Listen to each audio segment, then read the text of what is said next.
ನೀವು HMPV virus ಬಗ್ಗೆ ತುಂಬಾ ಕೇಳ್ತಾ ಇದ್ದೀರಾ. ಕೋವಿಡ್ ಥರ ಇನ್ನೊಂದು ಲಾಕ್ಡೌನ್ ಆಗಬಹುದಾ ಅನ್ನೋ ಆತಂಕ ಇದೆಯಾ? ನಿಮ್ಮ ಮಕ್ಕಳನ್ನ ಸ್ಕೂಲ್ಗೆ ಕಳಿಸ್ಬೇಕಾ ಇಲ್ವಾ ಅನ್ನೋ ಪ್ರಶ್ನೆ ಕಾಡ್ತಾ ಇದೆಯಾ? ಹಾಗಿದ್ರೆ ಬನ್ನಿ ಈ HMPV ವೈರಸ್ ಬಗ್ಗೆ ಹೆಚ್ಚಾಗಿ ತಿಳ್ಕೊಳ್ಳೋಣ. ನಾನು ಡಾಕ್ಟರ್ ಭವ್ಯ ಶಿವಲಿಂಗಯ್ಯ, ಪಲ್ಮನಾಲಜಿಸ್ಟ್ ಹಾಗೂ intensivist, founder of SJ the lung care. ಈ HMPV ಅನ್ನೋ ವೈರಸ್ ಒಂದು ಹಳೆ ವೈರಸ್ಸು, 25 ವರ್ಷಗಳಿಂದನೂ ಕೂಡ ನಮ್ಮ ಜೊತೆ ಇರೋವಂಥ ವೈರಸ್ಸು. ಹಾಗಾಗಿ ನಮ್ಮಲ್ಲಿ ಇಮ್ಯುನಿಟಿ ಆಲ್ರೆಡಿ ಡೆವಲಪ್ಡ್ ಇದೆ. ಇದು ಕೋವಿಡ್ ಥರ ಸಿಮಿಲಾರಿಟಿ ಹೊಂದಿದ್ರೂ ಕೂಡ ಅಷ್ಟಾಗಿ ಅಪಾಯಕಾರಿ ಅಲ್ಲ. ಯಾಕಂದರೆ ಕೋವಿಡ್ ಬಂದಾಗ ಅದು ಹೊಸ ವೈರಸ್ ಆಗಿತ್ತು, ಜೊತೆಗೆ ನಮ್ಮಲ್ಲಿ ಇಮ್ಯುನಿಟಿ ಇರಲಿಲ್ಲ, ಹಾಗಾಗಿ ಹಾನಿ ಹೆಚ್ಚಾಗಿ ಉಂಟಾಗಿತ್ತು.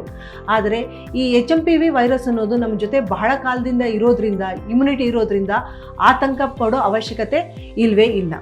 ಸೊ ಈ ಇನ್ಫೆಕ್ಷನ್ ಆದಾಗ ನಮಗೆ ಕೆಮ್ಮು, ನೆಗಡಿ, ಜ್ವರ, ಮೈಕೈ ನೋವು ಕಾಣಿಸ್ಕೊಳ್ಬಹುದು. ಆದರೆ ಕೆಲವು ವ್ಯಕ್ತಿಗಳಲ್ಲಿ, ಅಂದರೆ ಯಾರಿಗೆ ಅನ್ಕಂಟ್ರೋಲ್ಡ್ BP, ಶುಗರ್ ಇರುತ್ತೋ, ಆಸ್ಮಾ ಕಾಯಿಲೆ ಇರುತ್ತೋ, ಸ್ಮೋಕಿಂಗಿಂದ ಯಾರು ಶ್ವಾಸಕೋಶನ ಹಾಳು ಮಾಡ್ಕೊಂಡಿರ್ತಾರೋ ಅಂಥವರಲ್ಲಿ ಸ್ವಲ್ಪ ಉಸಿರಾಟದ ಸಮಸ್ಯೆಗಳು ಕೂಡ ಕಾಣಿಸ್ಕೊಳ್ಬಹುದು. ಆದರೆ ಈ ಪರ್ಸೆಂಟೇಜ್ ಬಹಳ ಕಮ್ಮಿ. ಇದಕ್ಕೆ ಮುಖ್ಯವಾದ ಟ್ರೀಟ್ಮೆಂಟ್ ಅಡಿಕ್ವೇಟ್ ಬೆಡ್ ರೆಸ್ಟ್ ಹಾಗೂ ಅಡಿಕ್ವೇಟ್ ಫ್ಲೂಯಿಡ್ ಇಂಟೇಕ್, ಜೊತೆಗೆ ಮೈಕೈ ನೋವು, ಜ್ವರ ಇದ್ದಾಗ ಪ್ಯಾರಾಸಿಟಮಾಲ್ ತಗೊಳ್ಬಹುದು. ಆದರೆ ಯಾರಲ್ಲಿ ಉಸಿರಾಟದ ಸಮಸ್ಯೆ ಕಾಣುತ್ತೋ ಅಂಥವರು ನಿಮ್ಮ ಡಾಕ್ಟರ್ ಹತ್ರ ಹೋಗಿ ಸಲಹೆ ಪಡೆದುಕೊಳ್ಳೋದು ಒಳ್ಳೆಯದು ಅಂತ ಹೇಳ್ತೀನಿ. ಹಾಗೂ ಈ HMPV ವೈರಸ್ ಬಗ್ಗೆ ಹೆಚ್ಚಿನ ಮಾಹಿತಿಗಾಗಿ ನಮ್ಮ YouTube channel SJ the lung care ಅನ್ನು ಭೇಟಿ ಮಾಡಿ.